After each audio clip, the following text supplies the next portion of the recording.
আমাৰ মাননীয় মুখ্যমন্ত্ৰী হিমন্ত বিশ্ব শৰ্মা ডাঙৰীয়াই কৈছে,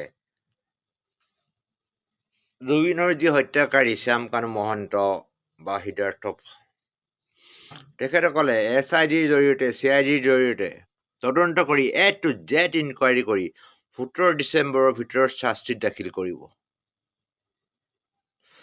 আৰু হিমন্ত ছাৰে লগতে এইটোও কৈছে, এইটো এটা মাৰ্ডাৰ কেছ, ইয়াক সেই সিহঁত দুটাক ফাঁচি নহ'লেও আজীৱন কাৰাদণ্ড দিব বুলি কৈছে। কিন্তু কিছুমান দুষ্টামি বা পলিটিক্সত সোমাই গৈছে, কিছুমান ডুপ্লিকেট জুবিন অনুৰাগী, সিহঁতে কৈছে হিমন্ত ছাৰে এইবিলাক মিছামিছি ভেকু ভাওনা কৰি আছে। সিহঁতক জেলত মোবাইল দিছে, লাক্সাৰিয়াছ লাইফ দিছে, সিহঁতৰ কাৰণে মাংস ভাত দিছে, এনেকুৱাবিলাক কথাবিলাক অসমৰ ৰাইজক প্ৰচাৰ কৰি আছে। কিন্তু এইবিলাক সম্পূৰ্ণ মিছা কথা। আপোনালোকে এইবিলাক কথাত ভুল নাযাব। আৰু যিটো কথা কয় আপোনালোকে অলপ ভাবি চিন্তি চাই পেলাই ক'ব।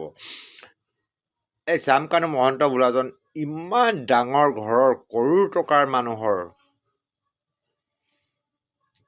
তেখেতৰ লগত কৰোৰ টকা আছে। তেখেত ভাস্কৰ জ্যোতি যিটো DGP আছিলে, তেখেতৰ ভায়েক সিদ্ধাৰ্থ ফুকনৰ এইৰো কোটি টকাৰ সম্পত্তি আছে।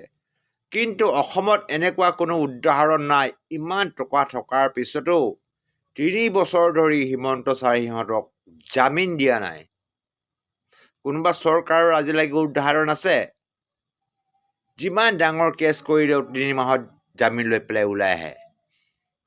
কিন্তু সিহঁতৰ কোটি কোটি টকাৰ থকাৰ পিছতো সিহঁতক হিমন্তই জামিন দিয়া নাই। কিন্তু কিছুমান বিৰোধী অকৰ্মণ্য মানুহবিলাকে কৈ থাকে এইবিলাক বোলে এনেই দেখুৱাবৰ কাৰণে কৰি আছে, পলিটিক্স কৰি আছে।